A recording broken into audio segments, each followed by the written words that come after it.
to the Quiet Warrior Show, where we help top leaders find their pathway to incredible success and a lifetime of happiness. Here is your host, Tom Dutta, the Quiet Warrior. Well, all right, here we are live streaming today. My name is Tom Dutta, and I'm the host of the Quiet Warrior Show. Well, we're live streaming on Facebook, YouTube, and LinkedIn.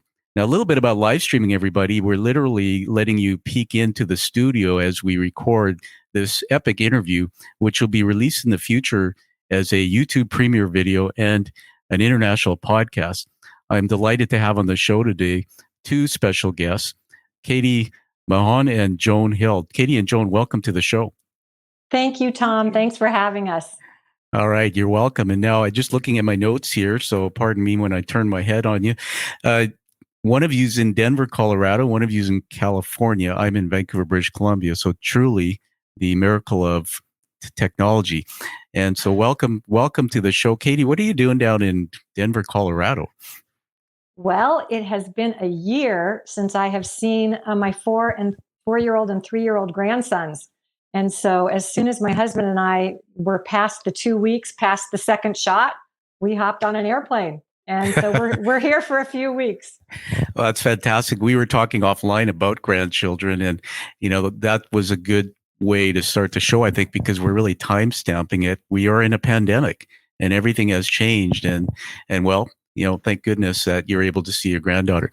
Let me just tell everybody who I have here. I want to read something about the two of you. And everyone, we're going to talk about a book today called The Miracle Collectors. Now, if that doesn't get you excited, the title certainly got my attention. And we'll start with a little bit about Joan Hill.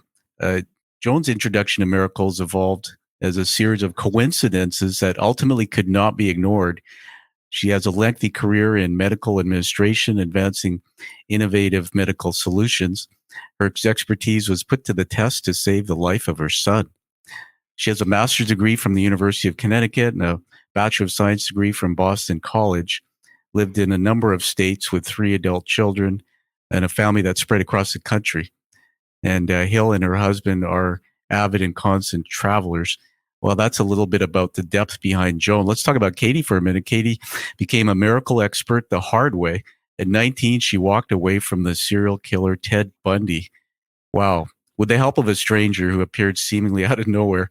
Mahon has a Bachelor of Science degree from Santa Clara University, spent nearly 20 years in banking before staying home with her 2 daughters, a transplant from San Francisco Bay Area.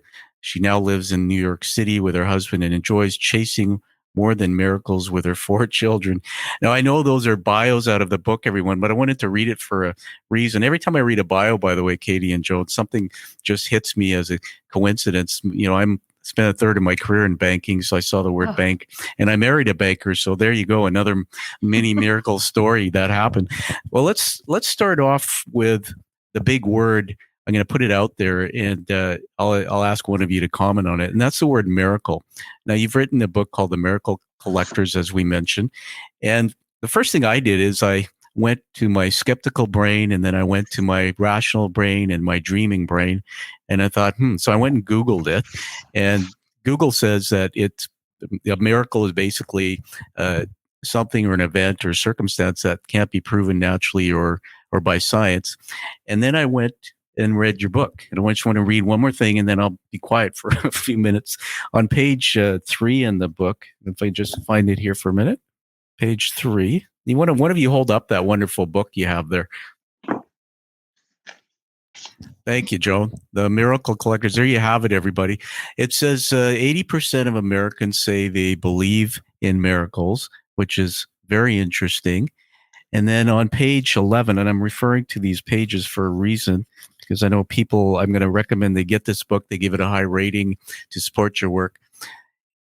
It says on page 11, in our first book, we share a definition of miracles that we developed through research and of our own experience. A miracle is a sign of divine intervention in the world that creates an unfolding and beneficial connection between God and humankind. The notion that miracles unfold is unique. They burrow their way into your soul over time and ripple outward into perpetuity. Being open to the possibility of miracles is the first step. Wow.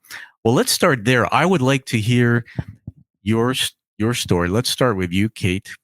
Katie, there's a little bit of a miracle that happened in your life. Let's hear about that. Well, I'll start a little ways into the story, just not to make it quite so long. But when I was 19 years old, I was working in San Francisco, in downtown San Francisco. It was the summer after my freshman year in college. And I was lured into a hotel conference room on a mezzanine floor that I thought would be crowded with people, but it wasn't. It was deserted. And here I am in this deserted conference room with a stranger who had been very persistent and charming. He was, maybe 10 years older than I was. And he said he needed help. And he had eye surgery. He needed to look up his best friend's parents in the phone book. And I had agreed to accompany him to the hotel, like I said, because I thought it would be crowded with people. There was a payphone in the back of this long rectangular conference room. And underneath it on a metal shelf, of course, was a phone book. This was the olden days, 1975. And I'm facing the wall where the payphone is and looking down several columns of brown, looking for a Brown family that lived on Marina Boulevard. And, maybe a minute goes by, and all of a sudden, a just overwhelming feeling of terror came over me. It wasn't like I went through a checklist. It was this instantaneous recognition that there was no patch on his eye. He didn't know the first name of his best friend's parents, and that's how you looked up a common name back then, back in the day. Why would he have asked me? And there were certainly plenty of people in the hotel that could have assisted him. And I just realized that I was in this deserted room with a stranger, what I'd been taught my entire life not to do. And I was terrified. And I turned around, and his entire demeanor had changed. His eyes had gotten dark. And he knew that I was in big trouble. And that was what he was waiting for. And just as he starts to make a move towards me, there's this movement at the door, and a bellman walks in and says, "Don't you think you should be going now?" And I walked out of the room with the bellman. The man didn't follow. We walked down the hallway. The elevator doors were open. We go down to the lobby, which of course was crowded with people. It took me a few seconds to get my wits about me and think I should thank this man, but he was nowhere to be seen. So I went home. I told my mom what had happened. She instantly went to the idea that this bellman was an angel. I wanted no part of a spiritual explanation. And, I was just in that late teenager. I don't want anything to do with religion. I'd grown up in a lovely Catholic family, but it just wasn't where I was at the time. And 15 years went by, and I tried very hard to tell myself that there wasn't a spiritual explanation for what happened. And, a handful of times I had a nightmare. This man's face would be at the end of this nightmare, and I'd wake up and my heart pounding. And then one day, 15 years later, my husband and I are in bed, and he hands me the front page of the newspaper and says, "Oh my God, Katie, I think this is your guy." Wow. And that's incredible. Yeah.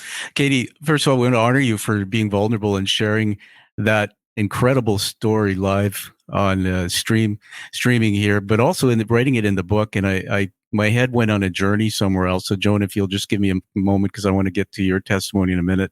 Everybody, we're talking about The Miracle Collectors. It's a book that Katie and Joan have co-authored, and I asked Katie to tell her miracle story. And the thing I read in your book that really made me think hard is that being vulnerable and sharing your story, first of all, a lot of people won't do that. So I honor you for doing that. But also, as you share your story, you open up others to share theirs. And so here's a couple connections. This is just me sharing with you, which is something that 10, 15 years ago I didn't do very easily. That I have a friend who is a lawyer in the United States, or an attorney, as you call it, who actually was the one who put away Ted Bundy. As you started telling your story and I read the book, gosh. I went, oh my God, there's a connection here. And then I remember watching the movie and just studying and seeing this evil character, and it just blows my mind. Here I am doing my radio show, and you're here, and you're somebody who miraculously survived. That is what the definition. The words that I found on Google were miraculous. I mean, that is all I can say about that incredible story. Let me go to Joan and tell us your miracle story. I know I read a lot about that in the book.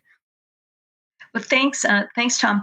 So I think that, we're conditioned.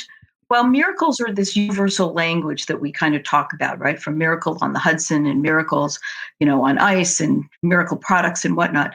It is an exceptional kind of thing. And we're all taught about these thunderbolt miracles, kind of like, escaping serial murderer Ted Bundy. But what we really came to realize is that miracles are on a continuum.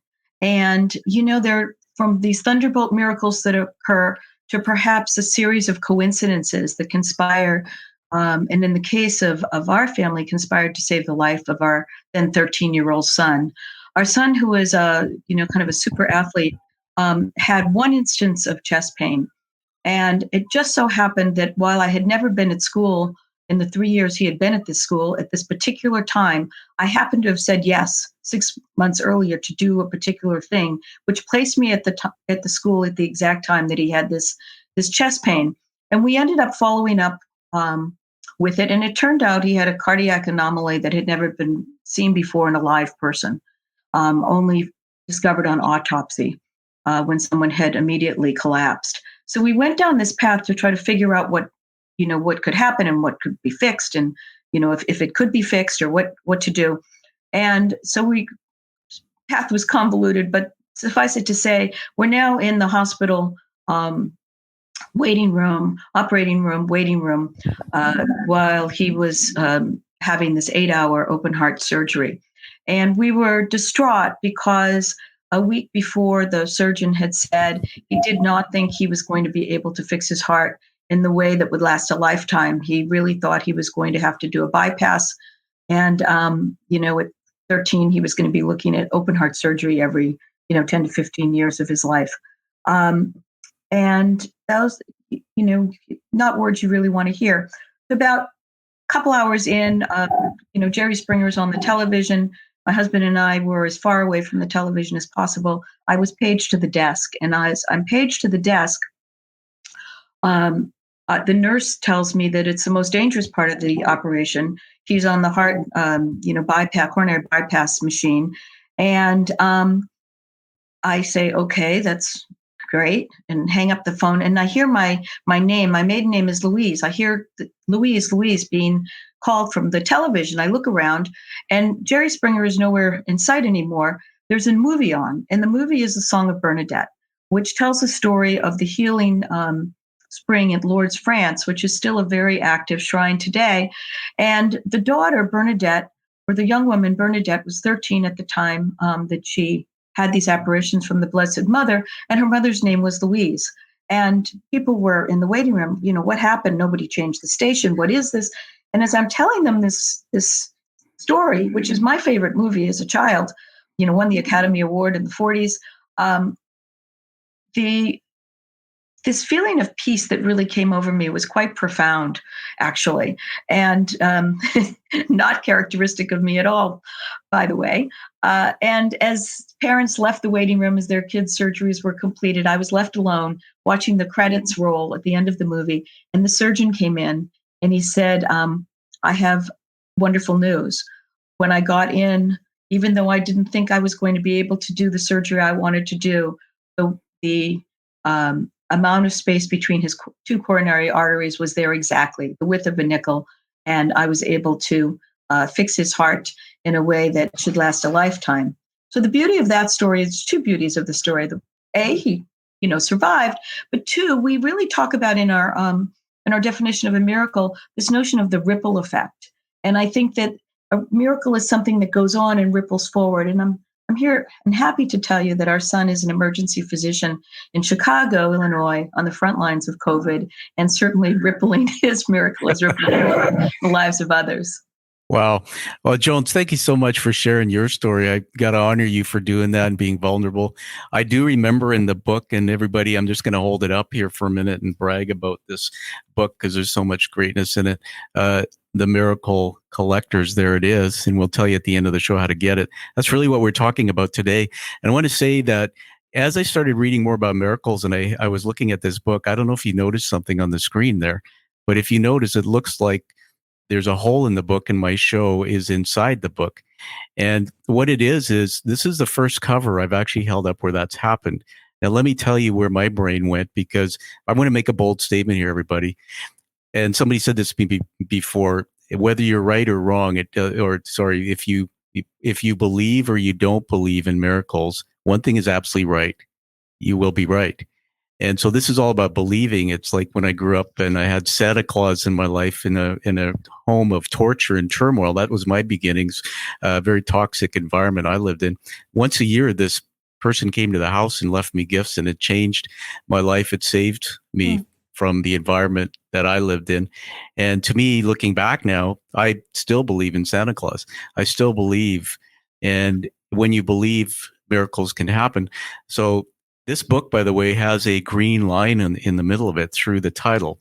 And I happen to have a green screen. So it confuses my studio, and it says, that's a green screen. So it shows that my screensaver, which is the image of the show, is in the book. And this is a mini miracle, because I always say when you come on the show, it's about the hero's journey. It's about storytelling. And the guests, when they leave the show, the show is in you. Well, your book and you are my show is in all of you. So just riffing there on the title of your book, it was quite something. I want to mention something else here before we get to asking permission to share a story that I have. And tell me about why you think some people don't believe in miracles, or some people are skeptical, or sometimes I read in your book somewhere that some people experience more miracles than others. Any one of you want to jump in on that? Well, go ahead, Joan.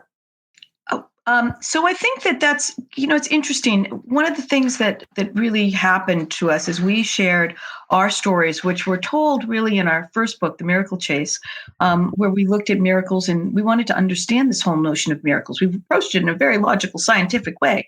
And we've looked at miracles in science and philosophy and theology and cross cultures and found this universality. But when we told our stories, and you're right, Tom, the stories are like the essence, right? People came out of the woodwork to tell their own stories.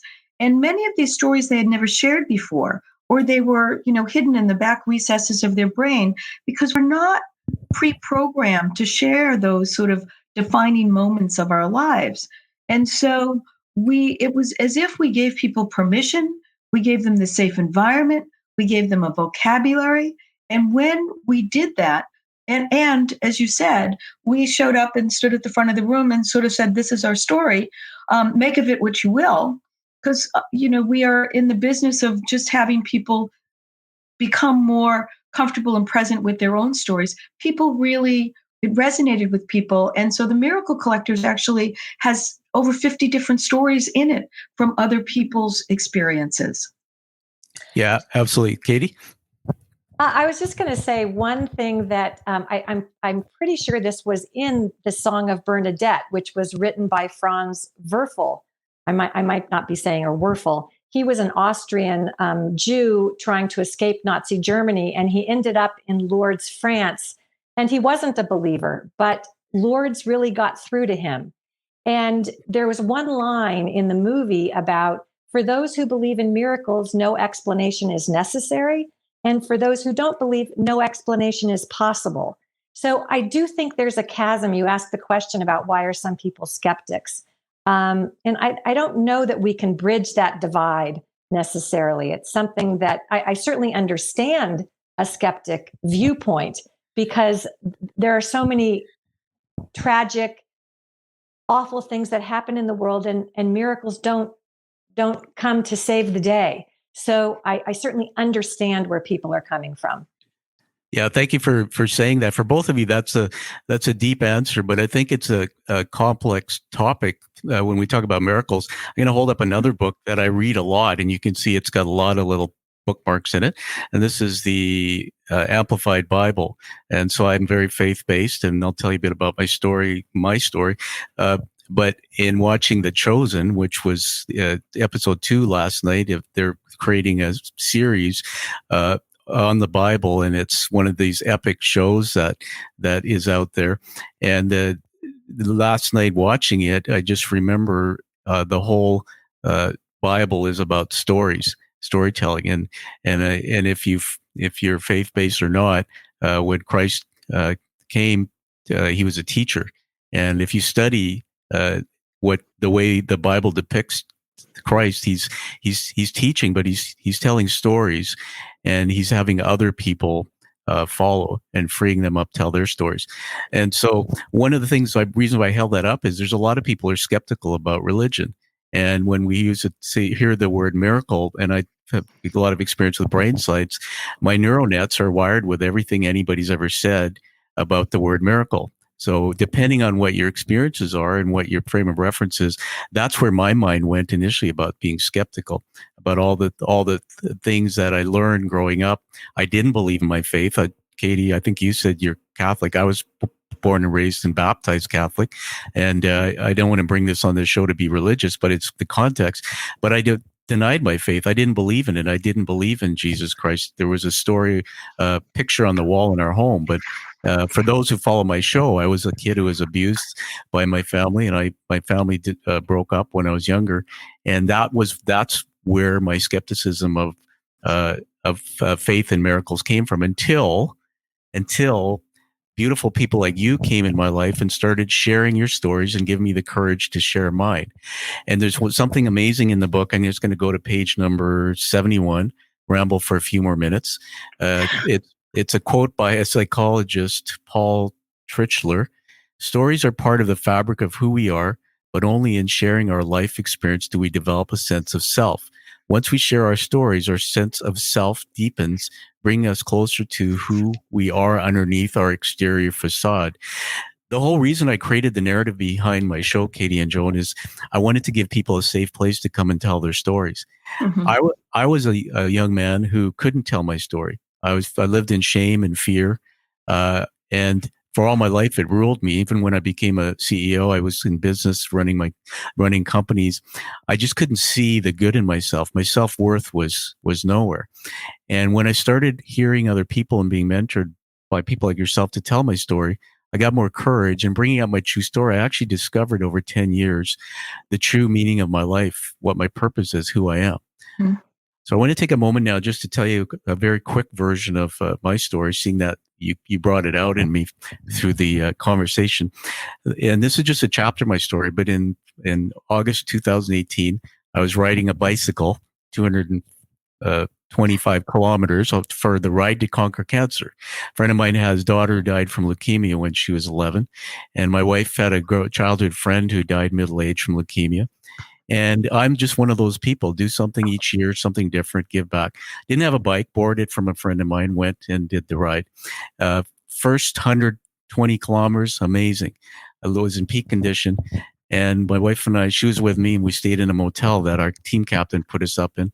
You have to understand there were 80 riders on our team, but 2,000 people on bicycles that day. And you talk about looking around at many, many miracles. When we went out of the starting gate, I remember they had the cameras from TV and everything. It was like 6 a.m. The sun was coming up. And they said, look to your left and look to your right and see all the people on bikes with yellow flags. They said those people are either battling cancer now or they've survived cancer. I was blown away. From that moment on, I never complained about my life. So I'm riding on the ride, by the way, in the first 100 kilometers. And then this guy passes me. He's like probably 85 years old. And at first I'm going like, excuse me? You just passed me? Yeah, you just passed me. What the heck? And then I see this flag on his bike and I'm going like, holy, this guy's either battling cancer or so at the first check-in every 20 kilometers, they have the emergency services, the rest break stop for nutrition. I said to him, what's your story? And he was on chemo. He was battling through it. and he finished this ride. So Wow. that's not the miracle. The miracle is this. The first night we stayed in a motel, I stepped in a bathtub, slipped and fell and cracked a hole in the basin of the tub, blacked out. My wife found me and my life stopped. I had a serious brain injury, at that moment, serious headaches. My eyes weren't working effectively, everything you'd think of. And I remember I slept leaning against the headboard of the bed. And my wife said, don't go on the next leg of the ride. And I remember I'm stubborn. I said, I've got to do it because people who had cancer, they didn't have a choice. So I chewed Tylenol and I actually rode very slow and I finished.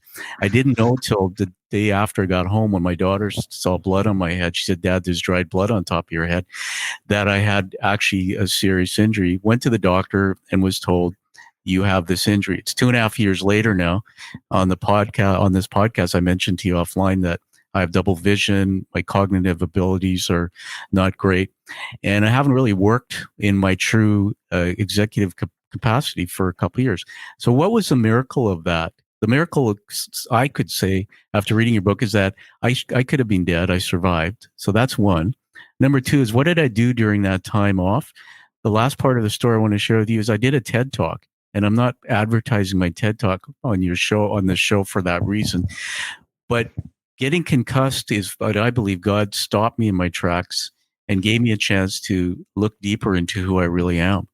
And what I discovered is I slipped into depression. I had my first suicidal thoughts. I had anxiety, and I experienced all these weird things, including reconnection with my father, who passed away just months before that.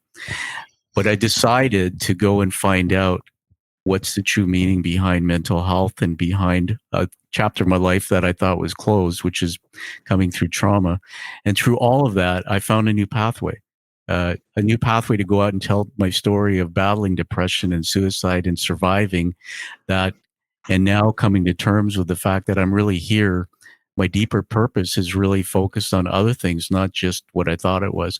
So I want to give it back to you. Just humor me with any comments. Maybe my story maybe could have been a chapter that weaved into your book in some way.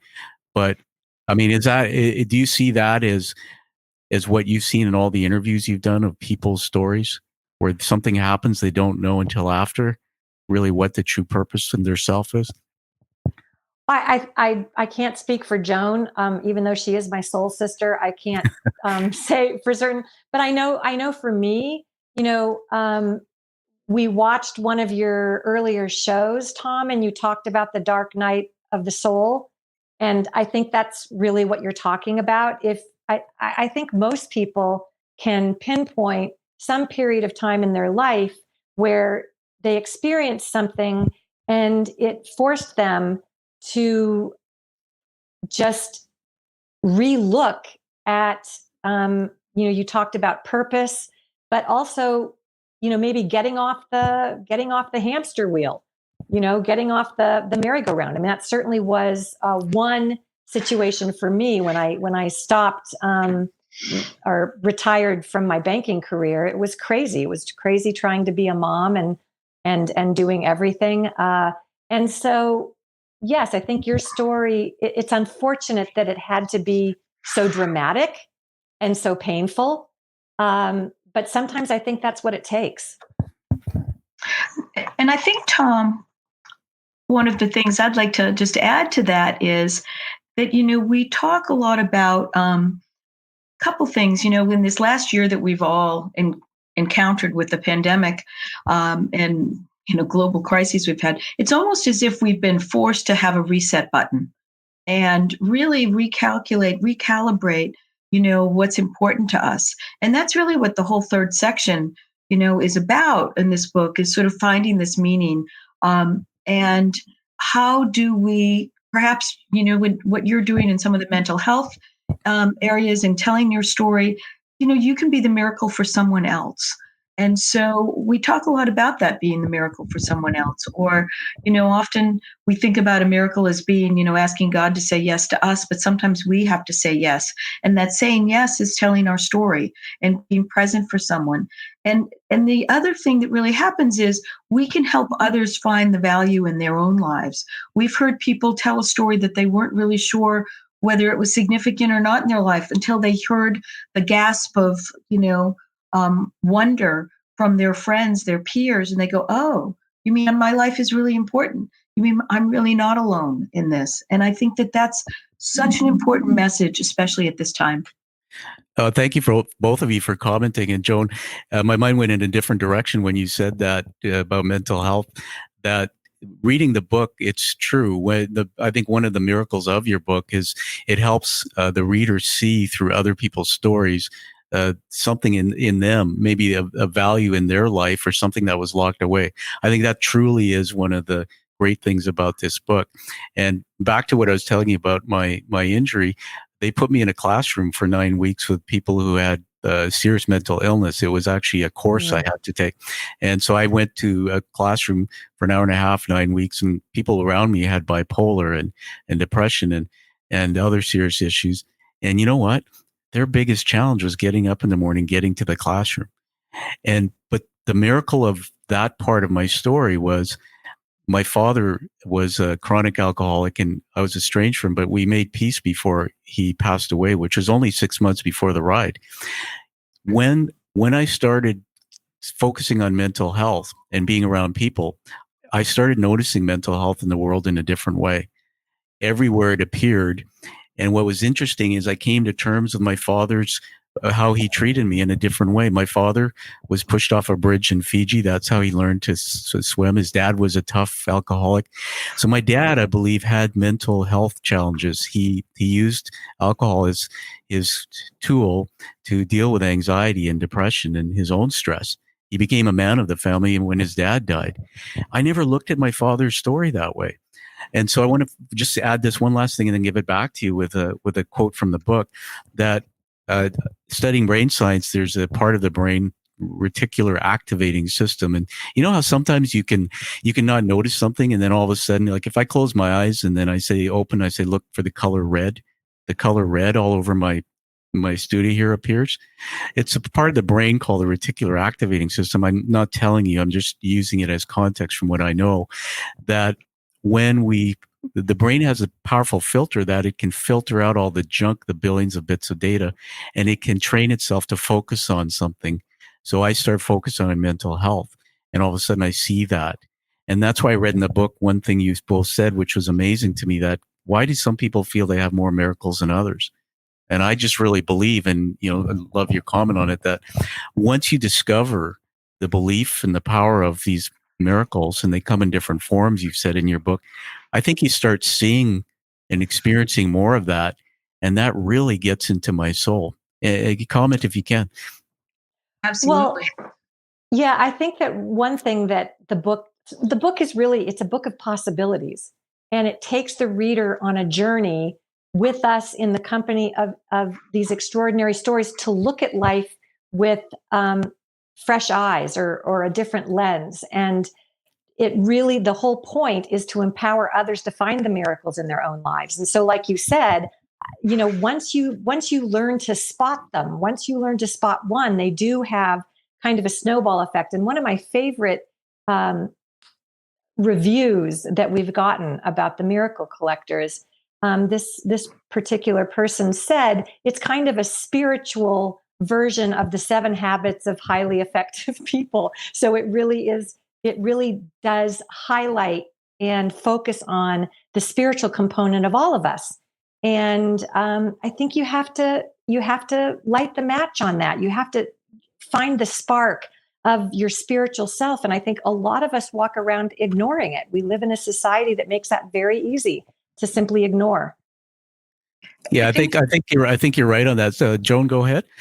I think that you alluded earlier about this notion of religion and feeling less religiosity, but I think that Katie, what she was talking about was the spiritual side. And while perhaps organized religion has fallen off in a particular way, we still have this need for connection. We still have this need for understanding or recognizing our spiritual side, regardless of how that expresses it. And so, we have these take a miracle moment challenges at the end of each chapter, which are very practical kinds of questions to just think about, from forgiveness to gratitude to noticing what's around you. And, we do say, as Katie said, that, miracles are around us.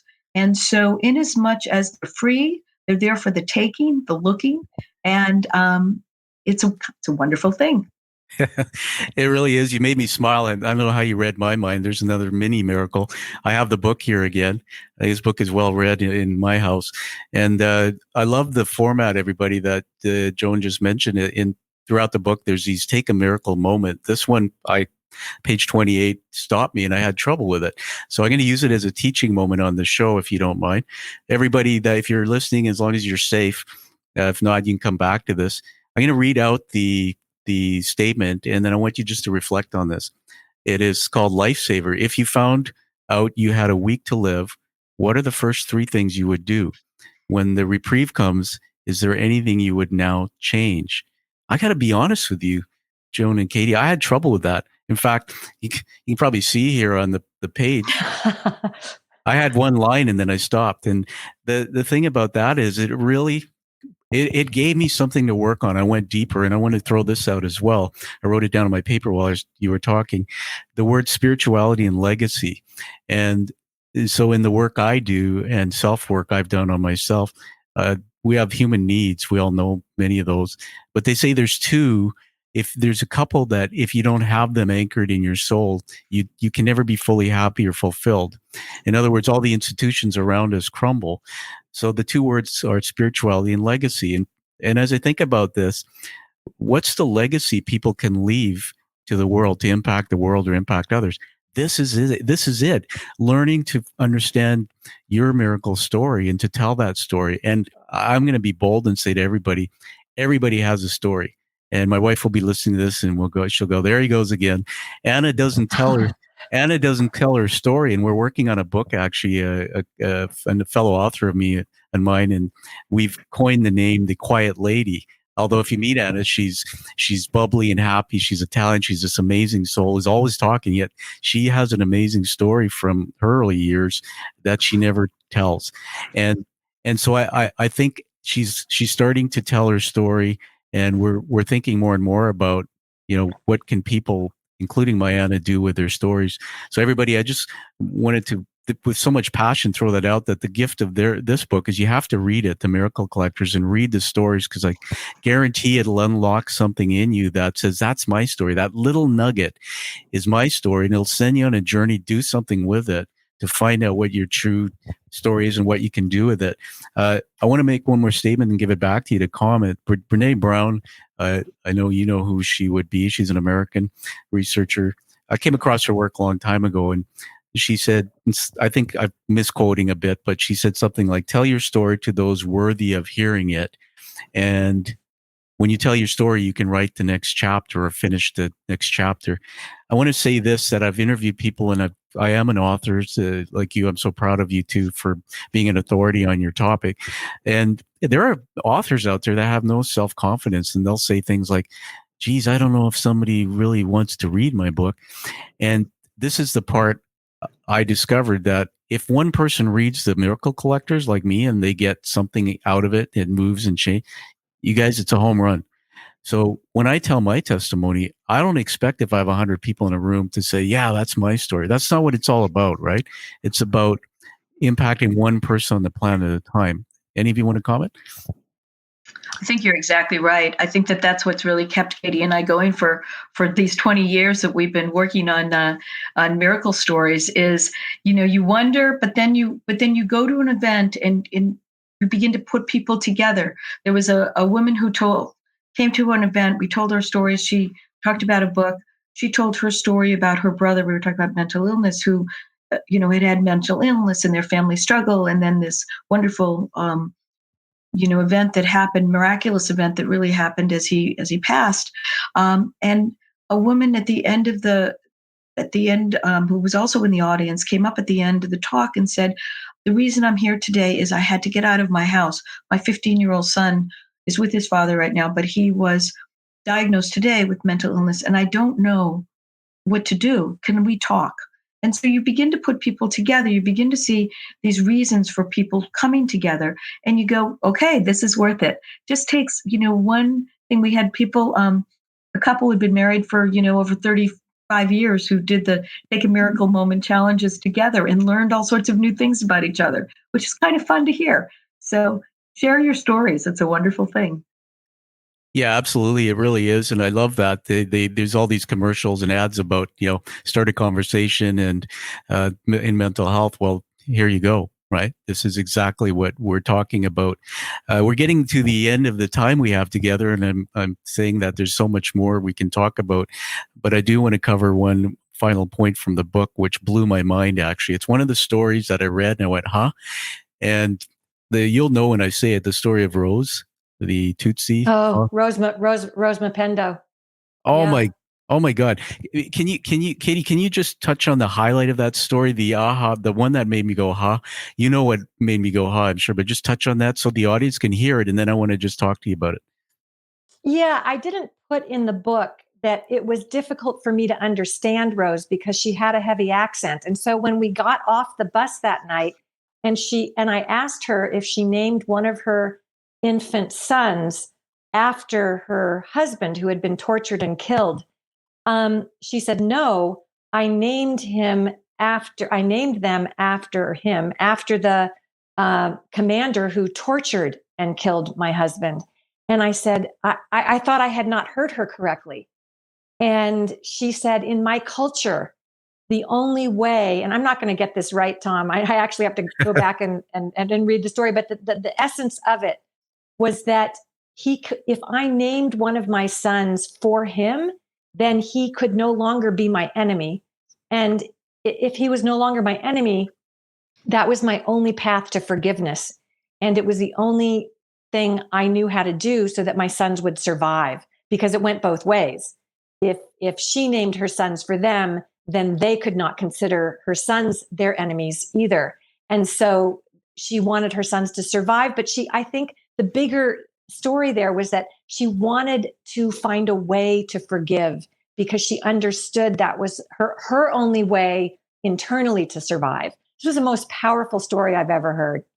I'm not laughing. I'm just like I can relive it in my mind after reading it. Everybody, you heard it told in part by Katie.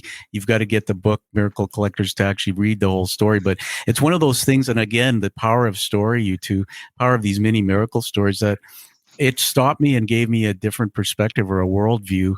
I know a shift in thinking was absolutely what happened. How would anybody name one of their sons after somebody, a murder or a torture? How is that possible? And it gave me a different perspective. So I want to share something very vulnerable with you. If you look on the screen, you see it says host Tom A. Dutta, my name. Up until not long ago, I didn't have the A there, which is my dad's name. I was shocked. That's my dad's middle name.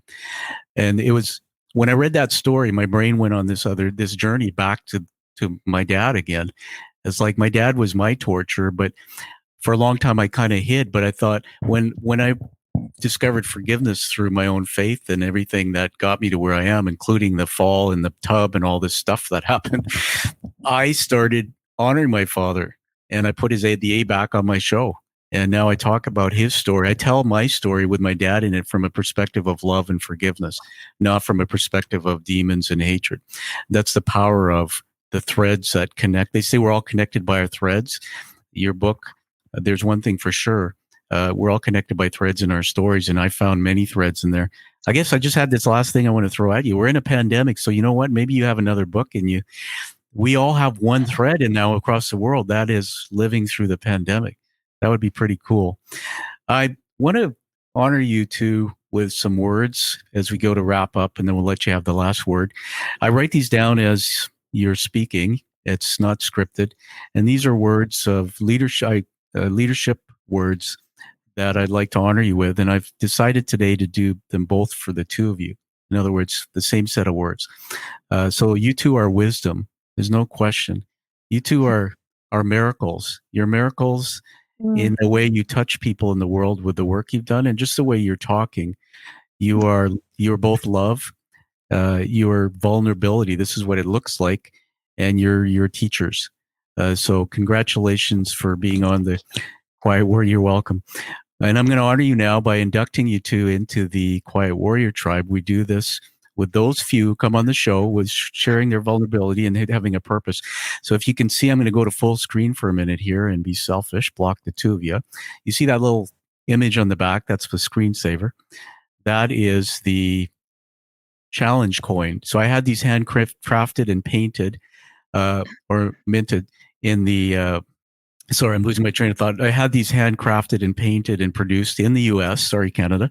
The challenge coins they come from World War I, and soldiers carried them in their pockets to commit to each other. If you didn't have it, you'd buy drinks, or maybe you'd have to buy dinner. But these grew around the world and are used in so many areas. First responders, as an example, for creating community. When I started my show, I was fearful and petrified of not having enough guests. And now we have 180 people have come and told their story. You two are amazing. And by receiving the coin, the back of it has the hero's journey narrative illustrated. So it's double-sided, comes in a cherry box. By receiving this, you become part of the tribe, which is now in 13 countries, and you commit to continue to do your purposeful work. So welcome to the tribe. Thank you. Thank you, Tom. I love beautiful. We're honored. It's really good. And I want to show something on the screen now. We're live, so we get people watching. This one comes from LinkedIn. Let's have some fun and put it on the screen. I should have mentioned this when you said it, but Tillich quote really spoke to me. I just listened to Strong Like Water just before that spurred me to think of where my hero's journey began. The inspiration. That's somebody who is watching this live stream as we're taping who had a connection to something. So that's a gift for you too.